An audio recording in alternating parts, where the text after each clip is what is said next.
Hello friends, मैंने पिछली video upload की थी, उसमें मैंने एक कोड दिया था। तो वो छाया जी का चैनल जो है उसमें मैंने प्रमोट किया था। तो आज की वीडियो में भी सिंपली आपको प्रमोशन कोड मिलेगा। जब जो भी उस कोड के साथ मुझे फर्स्ट कमेंट करेगा उसी का चैनल आगे मैं प्रमोट करने वाली हूँ। सॉरी, आज का वीडियो थोड़ा लेट हो गया है। मुझे 2 बजे वीडियो अपलोड करती हूँ, आज मैं 6 बजे अपलोड कर रही हूँ इस वीडियो को। तो उसके लिए मुझे बहुत खेद है कि आज मेरा वीडियो थोड़ा लेट हो गया है। फ्रेंड्स, बहुत सारे कमेंट आए पिछले वीडियो में मुझे कि हमारा जो घर है हमारी पेमेंट में चल नहीं पाता है और हमने मैनेजमेंट भी किया है तो उसके बावजूद भी हम पैसे नहीं बचा पा रहे हैं। तो आप ऐसी कोई ट्रिक बताइए कि हम अपने पैसे को जरूर बचा। वीडियो में कि हम ऐसी कौन सी गलतियां करते हैं जो बजट बनाने के बावजूद भी हमारा पैसा नहीं बचता है, और इन गलतियों को अगर कंटिन्यू करते रहते हैं तो बिल्कुल नहीं बचेगा। हमें और पैसे उधार लेने की जरूरत पड़ सकती है ऐसी स्थिति में। तो हमें क्या करना चाहिए ज्यादा पैसे बचाने के लिए और क्या नहीं करना चाहिए, आज की वीडियो में हम वही बात करेंगे।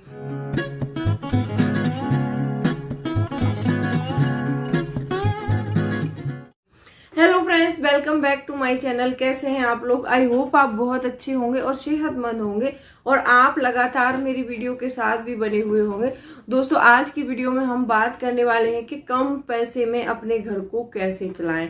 दोस्तों, वीडियो बहुत इंटरेस्टिंग होने वाली है, तो वीडियो के अंत तक जरूर बने रहिए। और अभी तक आपने चैनल को सब्सक्राइब नहीं किया है तो आपसे एक नम्र निवेदन है, सब्सक्राइब कर लीजिए इस चैनल को और बेल आइकन को भी जरूर प्रेस कर दीजिएगा ताकि ऐसी इंटरेस्टिंग वीडियो की नोटिफिकेशन आपको मिलती रहे। दोस्तों, वीडियो पसंद आए तो एक लाइक जरूर कर दीजिएगा। तो चलिए स्टार्ट करते हैं वीडियो को।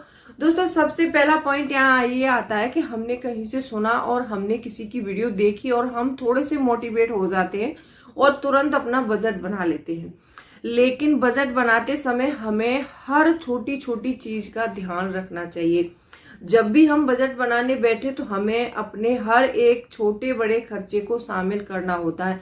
हम क्या करते हैं कि जैसे मान लीजिए, एक एग्जाम्पल के तौर पे बताती हूँ मैं आपको कि हमारे बच्चे को चॉकलेट की नीड है। हमारे बच्चे ने 10 रुपए की चॉकलेट ले दी तो हम उसको बजट में शामिल नहीं करते हैं, लेकिन वो हमें अपने बजट में शामिल करनी है क्योंकि 10 रुपए की चॉकलेट आ रही है, वो पैसा हमारी सैलरी से ही जाएगा।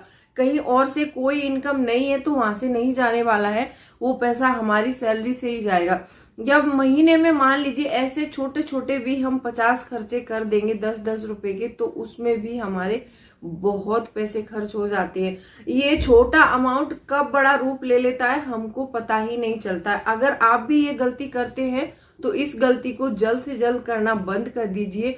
और जैसे आपने बजट बनाते हैं, बहुत से लोग मैंने देखा है बजट बना रहे हैं तो बजट बनाते समय हम एक एक्स्ट्रा का कॉलम रखते हैं जहां पर हमें कम से कम 1000 या 500 रुपए रखने चाहिए। उस एक्स्ट्रा वाले कॉलम में आपको ये छोटे छोटे खर्चे जो है नोट डाउन करने हैं। और हाँ, आप लोगों को नोट डाउन करने की आदत बिल्कुल नहीं है तो नोट डाउन करने की आदत डालिए। जब हम नोट डाउन करने की आदत डाल लेंगे तो हमारे बहुत पैसे बच सकते हैं। दूसरा पॉइंट ये आता है कि जब भी हम बजट बनाते हैं तो एक रेशियो लेते हैं बजट में। वैसे तो मैंने बताया है कि जिनकी तनख्वाह मतलब 8,000 से 30,000 तक है तो उनको जो बजट का रेशियो है 50-30-20 का लेना चाहिए। जिनकी तनख्वाह जो है 30,000 से ऊपर है उनके लिए अलग बजट होता है। वो मैंने पिछले प्रीवियस वीडियो बनाए हैं उनमें मैंने आपको बताया भी है, लेकिन इसमें मैं थोड़ा समझाती हूँ कि आपको अपना बजट कैसे बनाना है। क्योंकि एक कमेंट आया था दीदी का कि मैं बजट के हिसाब से चलती हूँ लेकिन फिर भी पैसे नहीं बचते हैं और वो अपने हस्बैंड की हेल्प करना चाहती हैं और नहीं कर पा रही हैं। तो देखिए फ्रेंड, मैं बताना चाहती हूँ आपको घर में बैठे बैठे कोई एक इनकम सोर्स और भी बनाना होगा। जो बजट आपने बनाया है उस बजट को एक रेशियो से बनाइए, 50-30-20। जैसे मान लीजिए आपकी तनख्वाह 10,000 है तो आपको सबसे पहले 50% अपनी बेसिक नीड्स में लगाना होगा। मैं जानती हूँ सबके खर्चे अलग अलग होते हैं, 50% में हमारा घर नहीं चलेगा उसमें, लेकिन हम उस पैसे को कैटेगरी वाइज डिवाइड करेंगे क्योंकि हमें सबसे पहले 50% अपनी बेसिक नीड में देना है। वो हो गया हमारा 5,000। आपकी सैलरी जितनी भी हो उसी हिसाब से इसको कैटेगराइज कर सकते हैं। मैंने एक 10,000 रुपए का एग्जाम्पल लिया है। तो 5,000 रुपये हम अपनी बेसिक नीड में लगाएंगे और उसका 30% हो गया हमारा 3,000 रुपये। तो 3,000 रुपये हम अपने वांट्स के लिए रखेंगे। अब यहाँ पर हमारा 20% हो गया जो हमारी सेविंग रहेगी 2,000 रुपये। सबसे पहले आप 2,000 रुपये निकालकर किसी और अकाउंट में ट्रांसफर कर दीजिए, वो हमारी सेविंग हो गई। सेविंग होने के बाद में हमारे पास बचते हैं 8,000 रुपए। जो 8,000 रुपए बचेंगे उसमें हमें 30% अपने वांट्स के लिए रखना है। अब वांट्स में हमारा क्या क्या आ जाता है, हमारे कपड़े हो गए, हमारे जूते हो गए, हमें जो भी शौक है, कहीं घूमने जाना है, होटल जाना है, कहीं पर भी घूमने जाना, उसका हो गया। और ये 50% हमारी बेसिक नीड हुई, जैसे हमारी लाइट का बिल हो गया, हमारे रूम का रेंट हो गया, या फिर हमारे ऊपर कोई EMI चल रही है उसको पे करना है, या फिर हमें बच्चे की फीस हो गई।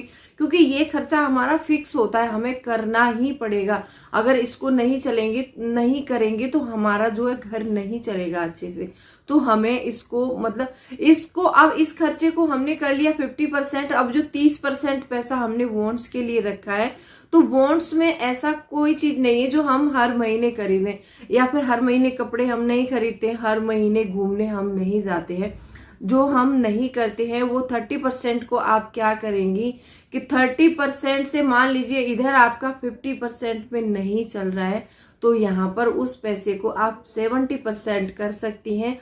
और अपना जो 30% आप बचत वाले कॉलम को जो हमने 20 किया था, वहां पर आप उसको 30 कर दीजिए।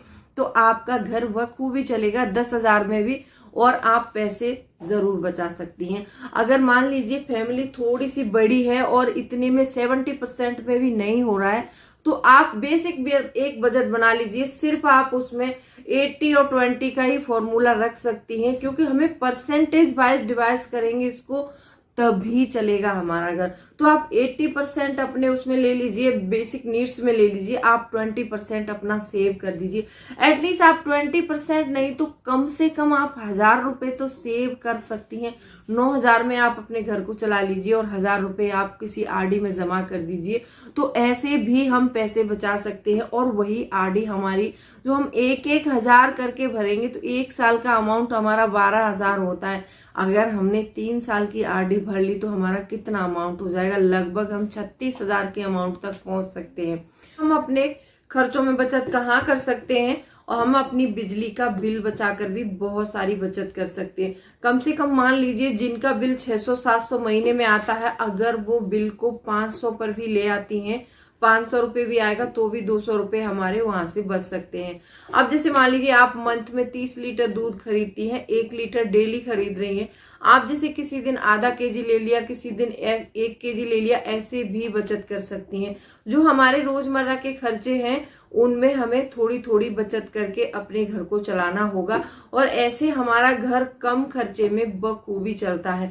और खाने पीने की चीजें ऐसी भी होती है जो आइटम हम अपने किचन में बनाते हैं। सुबह जैसे आप बहुत से लोगों को मैंने देखा है कि सुबह इतना खाना बना लेंगे कि दोपहर को उनको फेंकना पड़ जाता है। तो आप जब भी खाना बनाएं तो अपने घर के मेंबरों के हिसाब से बनाइए और सोच समझकर बनाइए कि हमें कितना खाना लगता है और कितना बनाना है। अगर आप खाने की बर्बादी करते हैं तो इसमें भी हमारा एक्स्ट्रा पैसा जाता है, और सच में इसमें पैसा बहुत जाता है। क्योंकि आप सब्जी लाएंगे, उसमें तेल भी लगाएंगे, मसाला भी लगाएंगे, फिर उस सब्जी को हम फेंकते फिरेंगे, तो वो अच्छी बात नहीं है। यहाँ पर भी पैसा, इसलिए घर कम पैसों में नहीं चल पाता है।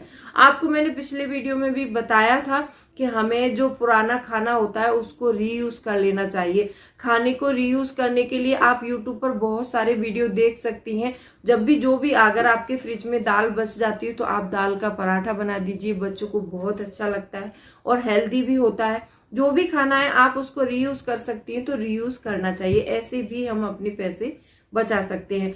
एक मंथ में हम कपड़ों पर या फिर ऐसे वैसे घर के डेकोरेशन के आइटम पर बहुत पैसा खर्च करते हैं। इसमें भी हमें इतना ज्यादा पैसा खर्च करने की जरूरत नहीं है, क्योंकि मान लीजिए हमारे पास जो पुराने कपड़े हमारे अलमीरा में पड़े हैं उनको यूज कर सकते हैं, और आप उन कपड़ों को यूज करेंगे तो मिक्स एंड मैच करके यूज कर लीजिए। तो आपको ज्यादा कपड़े खरीदने की कोई जरूरत नहीं है, तो आपको हर मंथ में कपड़े वगैरह नहीं खरीदने हैं। ऐसे भी हमारे पैसे बहुत खर्च होते हैं। अगर हम इन खर्चों को कट करेंगे तो हमारा घर जो है कम खर्चे में चल सकता है। दोस्तों आज के कुछ पॉइंट्स थे, अगर इनमें से कोई पॉइंट आपको पसंद आया हो तो वीडियो को लाइक कर देना, और चैनल को अभी तक आपने सब्सक्राइब नहीं किया है तो सब्सक्राइब भी कर लो इस चैनल को, और बेल आइकन को भी जरूर प्रेस कर दीजिएगा ताकि ऐसी इंटरेस्टिंग वीडियो की नोटिफिकेशन आपको मिलती रहे। चलिए मिलती हूँ अगले वीडियो में, तब तक के लिए bye bye, thanks for watching.